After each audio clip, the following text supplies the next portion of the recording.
Quizás usted ha escuchado la frase que dice: todos los caminos conducen a Roma. Se sabe poco de esta frase, de esta palabra, pero lo que sabemos es que en la Edad Media el Imperio Romano dominaba gran parte de lo que era Europa, y todas las rutas comerciales de Europa en la antigüedad llegaban a Roma. Sin importar en qué lugar de Europa se encontraba, usted podía llegar al Imperio Romano. Y así el Imperio Romano durante la Edad Media dominaba lo que eran las artes, la política, la religión, dominaba un sector social y político, y tanto que la Iglesia romana dominaba la salvación y se atrevió a otorgar privilegios y a administrar la salvación como ellos querían. Tenían ciertas prerrogativas, es decir, ciertos privilegios para unos que puedan alcanzar la salvación. Y la ecuación de la Iglesia Católica Romana con respecto a la salvación es la siguiente ecuación errónea. Gracia. La Iglesia Católica no niega la gracia, pero le añade ¿qué? Méritos, obras, formas en que yo puedo aportar a mi salvación y así ser justificado. El catolicismo, como saben los que vienen de esa corriente, saben que hay unos ciertos sacramentos y ritos que ayudan, que aportan para que usted sea salvo. Si usted no cumple esos sacramentos, pues no está obteniendo una salvación. Es decir, agregan a la gracia, al sacrificio de Jesús, a la salvación, obras. Y uno ve que todas las religiones, por decirlo así, tienen un sistema doctrinal de salvación basado por las obras.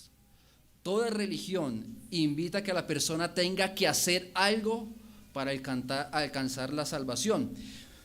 Quiero ver 4 de las más importantes religiones. Por ejemplo, el Islam, que tiene un código de regla basado en lo que Alá ha dicho y que se debe cumplir a cabalidad ese código de regla. Además de seguir las enseñanzas del falso profeta Mahoma. Está basado el sistema de salvación en cumplir requerimientos. El budismo también dice que para alcanzar el estado de nirvana debemos las personas alcanzar un estado de iluminación, de pureza espiritual, y así librarse de un castigo futuro y eterno. El hinduismo tiene la ley del karma, que toda cosa que hagamos tiene un efecto, que lo que las personas hagan en esta tierra pueden tener repercusiones en la reencarnación. Inclusive el judaísmo también agrega a tener una observancia rigurosa de la ley, y si yo tengo una observancia rigurosa de la ley, estoy aprobado delante de Dios. Al día de hoy todavía se siguen promoviendo estas doctrinas, que los méritos contribuyen a la salvación. Las obras, el moralismo, te doy Dios para que tú me des, se trafica con la gracia, se trafica con el evangelio, y muchos hoy día son como Simón el mago, allá en Hechos 8, que ofreció dinero para tener la autoridad con lo que Pedro y Juan administraban o hablaban del Espíritu Santo. Muchos ofrecen a Dios cosas para recibir de parte de Él algo a cambio. Pero el cristianismo bíblico, escuche esto, es el único que ofrece la salvación solo por la gracia. Es el único que ofrece salvación sin obras. Una salvación obtenida por la fe en los méritos, no en nosotros, sino en los méritos de Cristo. El cristianismo bíblico dice: es Dios que busca para salvarnos. Las religiones dicen: el hombre debe buscar a Dios. debe tratar de impresionar a Dios, debe ganar a Dios. Pero la sola gracia nos invita a que Él busca a los perdidos. Dios buscó a los perdidos y depositó en ellos la fe y la gracia para creer. Las buenas obras no son capaces de alcanzar la salvación. No por gracia y un buen corazón, no por gracia y moralismo, no por gracia e iniciativa humana, sino como dice la doctrina, sola y exclusivamente por la gracia. El cristianismo bíblico es el único sistema conciso en todas sus partes. Y quiero que lo veamos a través de esta descripción. De las 5 solas, considerarlo como un templo de sabiduría, de teología concisa, que la base de todo lo que creemos está en la sola escritura, ¿sí? Lo que no está en la escritura no lo aceptamos. Y hay 3 pilares de nuestra teología definidos, que la sola gracia, la sola fide y solo Cristo. Y todos esos pilares nos contribuyen y nos motivan a no darle la gloria al hombre, sino darle la gloria solo a Dios. Si quitamos la base, si quitamos alguno de estos pilares, la teología se derrumba, la enseñanza se derrumba. Por eso es importante hacer énfasis en cada una de estas 5 solas de la Reforma Protestante. Ya hablamos hace 8 días de la base, ahora vamos a hablar de uno de esos pilares, de esos 3 pilares, que es la sola gratia. Definamos qué es la gracia. Algunos han definido la gracia simplemente como un regalo. La gracia es un regalo de Dios, un don de Dios, y tiene algo que ver. Algunos han definido la gracia como un favor inmerecido. Pero podemos agregar algo más a eso, a que sea un regalo y que sea un favor inmerecido, que es la manifestación del Dios infinito dando algo que no merecemos, ¿sí? Los autores han definido la gracia como la acción libre y voluntaria de Dios a personas que merecíamos lo contrario. La gracia es que Dios da algo a favor de los hombres que ellos no merecían. Ese es el mensaje de la sola gracia. Merecemos condenación, pero recibimos salvación. Gruden en su teología dice con respecto a la gracia que significa la bondad de Dios hacia aquellos que solo merecen castigo. ¿Sí ven que no es solo un regalo, sino que es la bondad de Dios para aquellos que merecemos lo contrario a su bondad? Merecemos castigo, pero Dios en su bondad nos da mucho más de lo que merecemos. La acción libre y voluntaria derramada hacia un ser inferior por un ser superior. Dios superior, de manera libre y voluntaria, otorga su favor hacia un ser inferior. En nuestros días escuchamos falsas enseñanzas que demandan esfuerzo y buenas obras para alcanzar el cielo. Haz esto, cumple esto, repite esto para poder acceder al cielo. Pero los protestantes y las 5 solas de la Reforma enseñan que todo eso es contrario a lo que dice la palabra de Dios. Y afirmaron y afirmamos una vez más como iglesia que la salvación es solo por la gracia de Dios, sin que tenga que estar acompañada de méritos. Los méritos, las obras no sirven para alcanzar la salvación. Deben ser echados fuera de una iglesia bíblica, porque no contribuye a la gloria de Dios. Vamos a ver como primer punto 3 puntos con respecto a la sola gracia, y primero vamos a ver la necesidad de la gracia. ¿Por qué por gracia? ¿Por qué la salvación debe ser por gracia? Y vamos a ver que debe ser por gracia, por nuestra propia incapacidad. Debemos ser salvos porque estamos incapacitados para alcanzar a Dios. Muchos pasajes se pueden venir a nuestra mente al hablar de la sola gracia. Uno de esos es Efesios, capítulo 2, del 1 al 10. Y vamos a ir todos allá a Efesios, capítulo 2.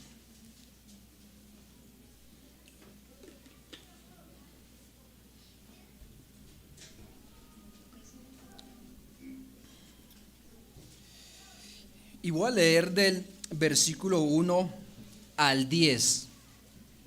Y usted va a seguir atentamente la lectura.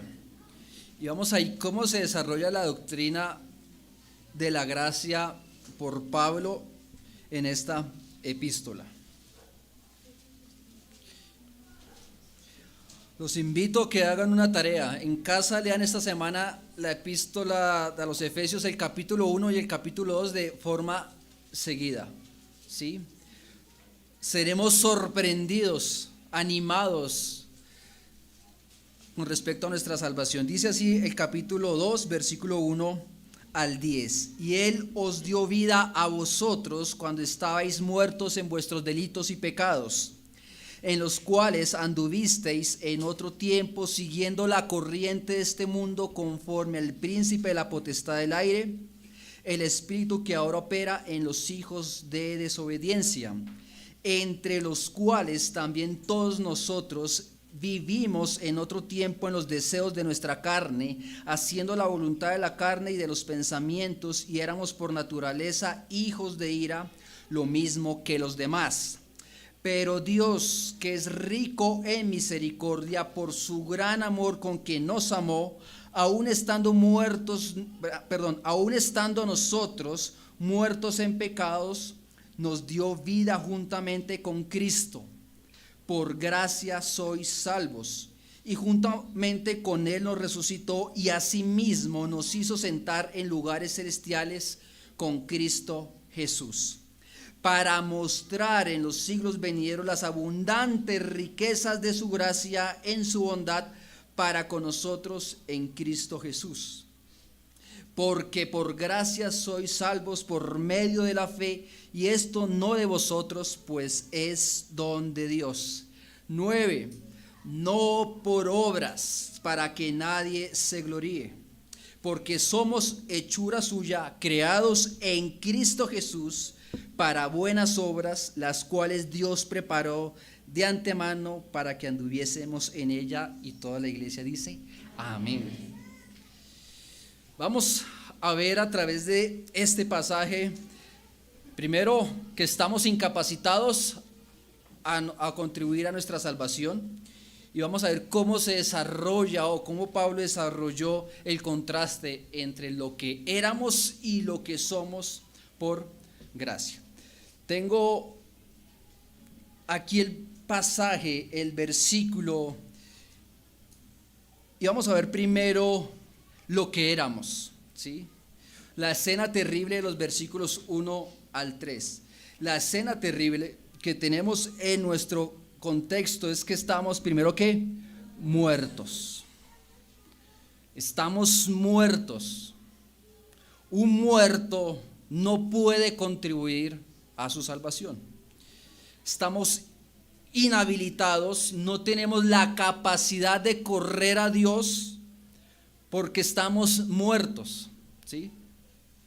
Por eso la necesidad de la gracia, porque no puedo ir a Dios, porque no puedo responder a Dios, porque no puedo conocer a Dios, porque estoy ¿qué?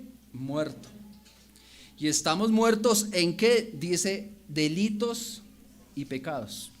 La palabra ahí delitos puede ser traducida también como transgresión. Hemos transgredido a Dios, hemos pasado el límite de lo que Él ha establecido. Estamos en rebelión, en rebeldía para con Él. Por eso no podemos por nosotros mismos ir a Dios. Por eso nuestras obras también son obras muertas. Y todo lo que hagamos, al menos que sea por medio de Cristo, a través de Cristo, no sirve para nada. Nuestras buenas obras, por buenas que parezca, si no son de personas que han nacido de nuevo, no pueden obtener salvación. Pero ¿qué más dice entonces con respecto al estado de nosotros? Y ahora dice que somos esclavos, siguiendo la corriente de este mundo. Esclavos. No solo muertos, sino también esclavos. Estamos bajo el dominio del mundo, Satanás y la carne. Estamos encadenados, no tenemos voluntad propia. Estamos bajo el dominio, el señorío del pecado. Un esclavo no puede decidir por sí mismo qué hacer. Ese esclavo es dueño de su amo. Y aquí dice entonces que somos esclavos del mundo, del príncipe de este mundo que es Satanás, y que estamos haciendo la voluntad de la carne. Entonces dice que somos muertos, que somos esclavos, pero también agrega que somos condenados. Éramos por naturaleza hijos de ira. Eso somos nosotros. Tres cosas que desarrolla Pablo con respecto a nuestro estado y que nos imposibilita para ir a Dios. Recordemos ahí que éramos naturaleza por hijos de ira. Recuerden que el pecado merece castigo y el castigo que sobrecae es la ira de Dios. Nacemos condenados, no nacemos buenos, dice por naturaleza, por conducta, por comportamiento, por actitud, estamos siendo condenados. Otros pasajes los leo rápidamente para que el tiempo nos alcance. Génesis 6:5. Y vio Jehová que la maldad de los hombres era mucha. No dice que poca, era mucha, y que todo el designio de los pensamientos del corazón de ellos era continuamente el mal. Continuamente, solamente el mal. Jeremías 17:9. Engañoso es el corazón más que todas las cosas, y perverso. Engañoso y perverso. ¿Qué puede hacer un corazón que es engañoso y perverso para aportar a su salvación o ganar su salvación? Juan 3:19-20. Y esta es la condenación, que la luz vino al mundo y los hombres amaron más las tinieblas que la luz. No amamos la luz, aborrecemos la luz del mundo, aborrecemos a Jesús porque amamos el mal, las tinieblas. Y conocido Romanos 3:10, no hay justo ni aún uno, no hay quien entienda, no hay quien busque a Dios, todos se desviaron, a una se hicieron inútiles. La descripción de las Escrituras es clara con respecto al estado espiritual de nosotros. ¿Puede merecer una criatura, un ser, algo en su vida en esta naturaleza? No. ¿Puede contribuir, puede aportar algo bueno? No. Vemos también aquí que es un retrato no solo exclusivo de algunos, sino que especifica el autor y Pablo que es todos. Mira, dice en el versículo: a vosotros, vuestros, todos nosotros, lo mismo que los demás. No es decir que solo las sectas o los que enseñan ciertas doctrinas son los que vivieron o están en esa naturaleza.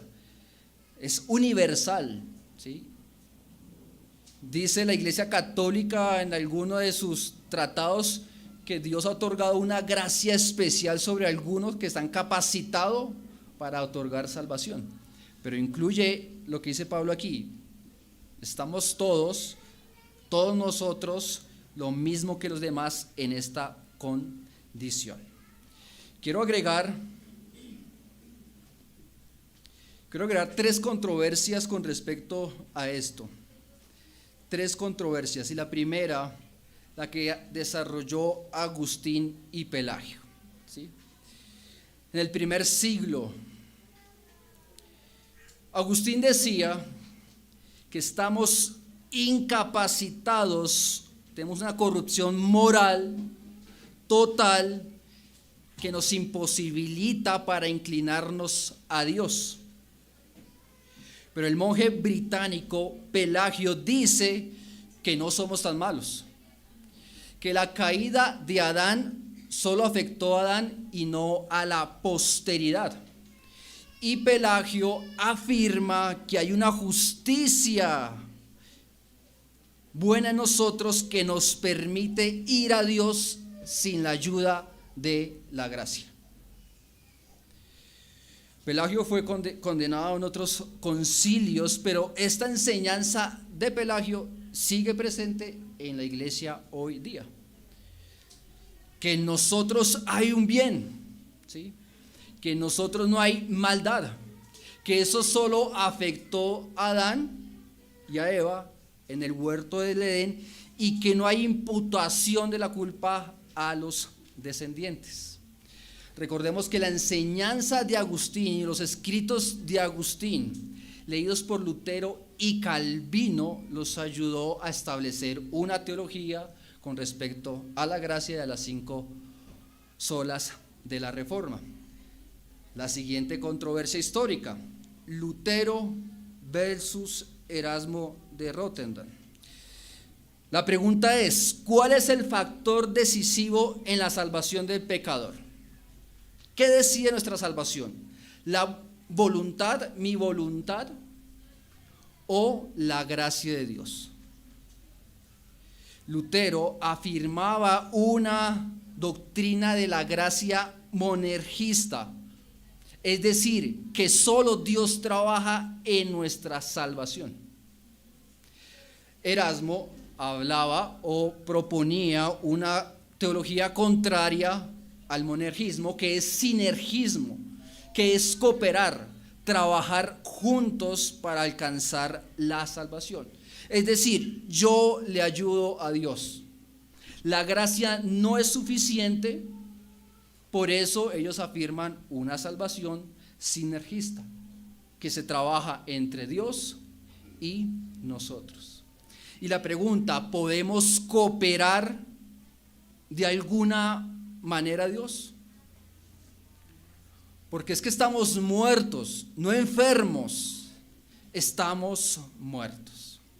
La siguiente controversia: Calvino versus Jacobo Arminio.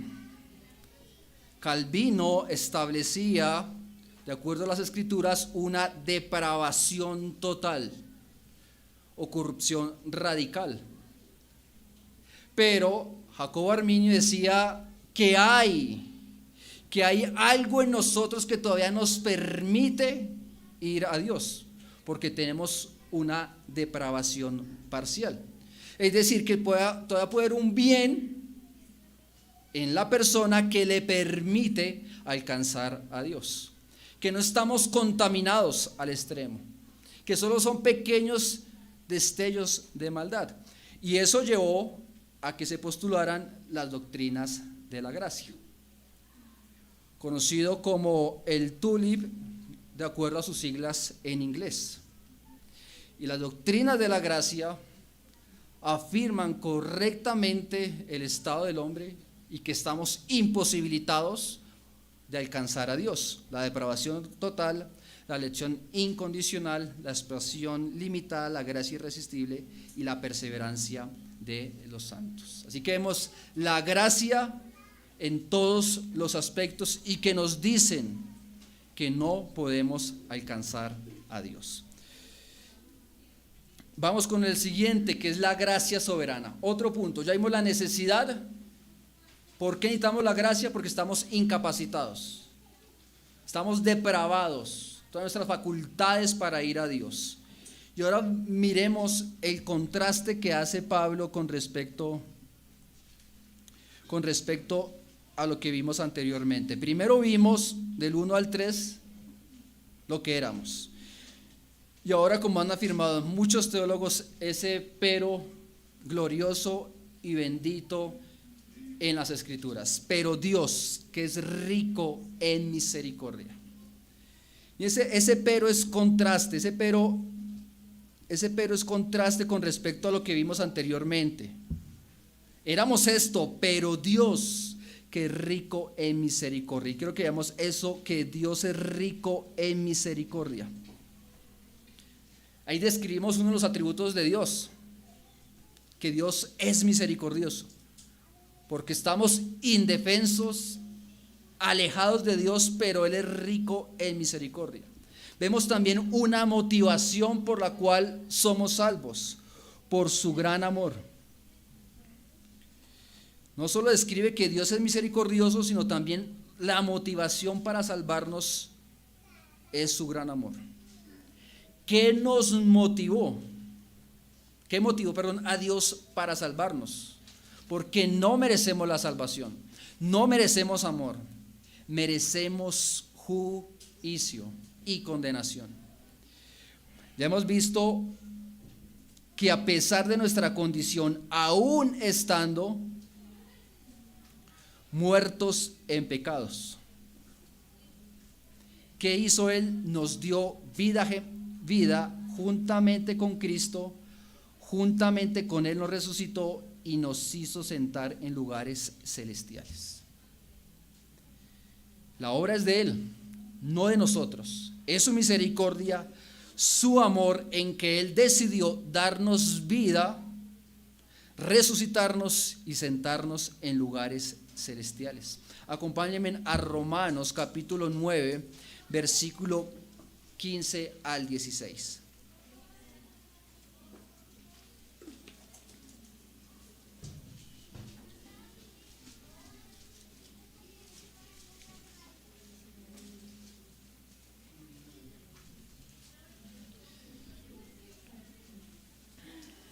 Romanos 9, 15 al 16.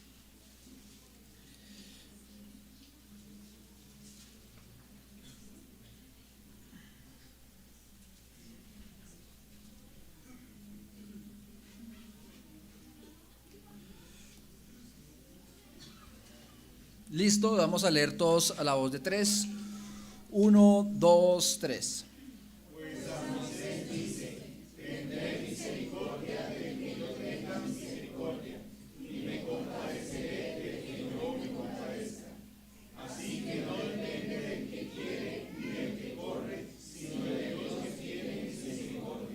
Muy bien. Nadie quiere, nadie corre, nadie busca a Dios. Nadie puede buscar a Dios porque no quiere buscar a Dios. No podemos. Por eso Él tiene que obrar en nosotros. No queremos ir a Dios por nuestra propia naturaleza, pero Dios, que es rico en misericordia, obra a través de su amor para con nosotros. ¿A qué se debe esta salvación tan gloriosa? ¿Qué dice Efesios capítulo 2, versículo 5? Aún estando nosotros muertos en pecado, nos dio vidamente con Cristo. Hay un paréntesis ahí para que quede seguro: por gracia sois salvos. No entiendo cómo interpretan este pasaje la Iglesia Católica Romana. No entiendo cómo se interpretan estos pasajes que hemos visto con respecto a que Él nos salvó. Los pecadores no tenemos derecho de exigirle a Dios, en absoluto, decirle a Dios que haga. No le debemos a Dios. Él ha obrado misericordiosamente en cada uno de nosotros. Ya vimos entonces la necesidad de la gracia soberana de Él, que Él actúa de acuerdo a su voluntad, a su acción libre y voluntaria hacia nosotros. Ahora veamos la gracia justificadora. Gracia justificadora. No recuerdo cuántas veces se repite en todo Efesios la palabra en Cristo. En Él podemos ver con Cristo, versículo 6 en Cristo. Versículo, perdón. Versículo 10 en Cristo. 7, sí, en Cristo. 6.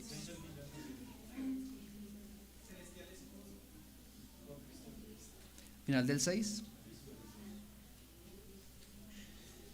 No sé cuánto repite. Ahí tenemos 1, 2, 3, 4, 5. Todo Efesios va diciendo que es en Cristo, con Cristo, por Cristo. Y es que la gracia justificadora es por lo que Él ha dicho. Han descrito los teólogos las doctrinas, esta segunda sola de la gracia como las riquezas de Dios a expensas de Cristo. La gracia de Dios como las riquezas de Dios a expensas de Cristo, porque es en Cristo. Se me viene a la mente, usted el libro de Dietrich Bonhoeffer sobre la gracia barata que se vende hoy día, como que la gracia no tuvo ningún costo. Pero uno ve que la gracia tuvo un costo, y es Cristo, el sacrificio de Cristo, la sangre de Cristo. Ya el versículo 7, para mostrar en los siglos venideros las abundantes riquezas de su gracia. Abundantes, hay riqueza en esta doctrina, en esta enseñanza. Y algunos hablan de la gracia de Dios como algo aburrido, como algo sin sentido, pero hay riquezas viendo el panorama del 1 al 3 que hemos visto. Versículo 9, para que quede claro: no por obras para que nadie se gloríe. Es decir, se excluye la jactancia y las obras en la salvación, para que nadie diga, uy, yo soy buena persona, para que nadie diga, yo he aportado y no soy tan malo como dicen ser. Hasta las buenas obras que dice el versículo 10 son en Cristo Jesús, las cuales Dios preparó de antemano para que anduviésemos en ellas. Si hay alguna buena obra, es en Cristo Jesús. Romanos 3:27 habla de eso. ¿Dónde pues está la jactancia? Queda excluida. No hay motivo para enorgullecernos, para decir, yo he aportado a mi salvación, yo puedo ganar mi salvación. Nunca ha habido otra ruta para ir a Dios sino solo la gracia. ¿Qué hemos aprendido y qué nos ha enseñado entonces esta segunda doctrina? Esta segunda sola, que la salvación no es obra tuya. No es obra tuya. Es un regalo inmerecido de Dios hacia nosotros, que merecemos todo lo contrario. Que no es el resultado de las buenas obras, del buen comportamiento, de la buena actitud que tengamos. Que no es por obras para que nadie se gloríe y nadie se jacte. De pensar en algunas implicaciones de volver a recordar esta doctrina. Y la primera es que al hablar de la sola gracia nos recuerda y nos invita a tomar en serio el pecado. Tomemos en serio el pecado. La gracia no nos da licencia para pecar. La gracia de Dios y que la salvación dependa de Él nos hace ver las consecuencias, lo sucio que es el pecado en nuestras vidas. Nos recuerda el estado en que cada uno de nosotros fue sacado. Debemos tomar, y las iglesias, al volver a recordar la sola gracia, deben volver a predicar en los púlpitos el pecado, las consecuencias, la transgresión que es el pecado hacia Dios. Lo segundo que también nos lleva a pensar esta doctrina es lo que somos.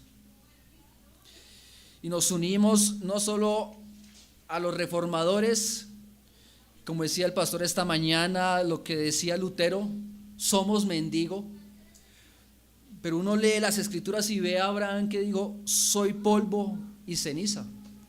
A Pablo que escribió, ay miserable de mí.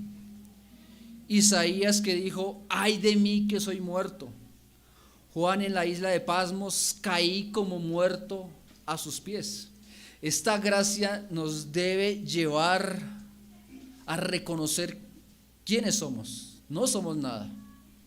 No somos nada. No hemos alcanzado. J.I. Parker dice, soy de ayer, nada sé. Soy de ayer.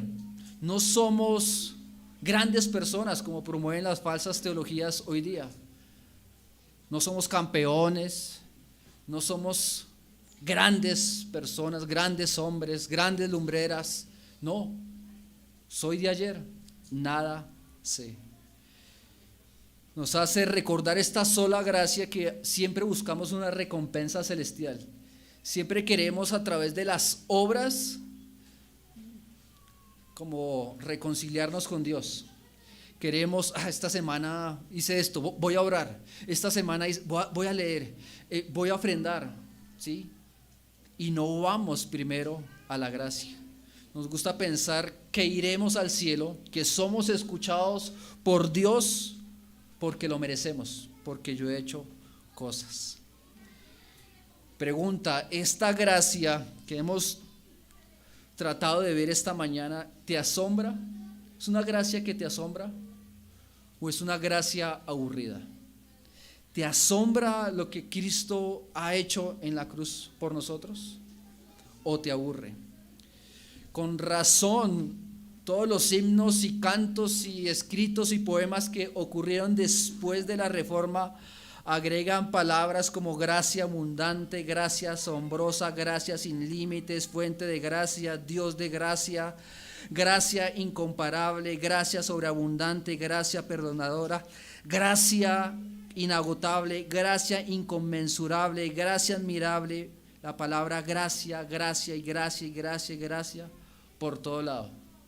Porque se da cuenta uno que no somos nada. Se da cuenta uno que si no fuera por Él, estaríamos muertos todavía. Esclavos del mundo, de la carne, del príncipe de este mundo. Y estaríamos condenados. Si no fuera por ese bendito pero del versículo 4, pero Dios, que es rico en misericordia por su gran amor que nos amó. Es un gran amor. Es un gran amor el que Él ha depositado en Cristo. Que esta sola nos recuerde a abrazar, a exaltar, a una adoración humilde delante de Dios y volver a unirnos a lo que decía Pablo y lo que dicen las Escrituras, que somos salvos solo por la gracia de Dios. En acción de gracias, oremos por esa bendita gracia derramada. Incline su rostro.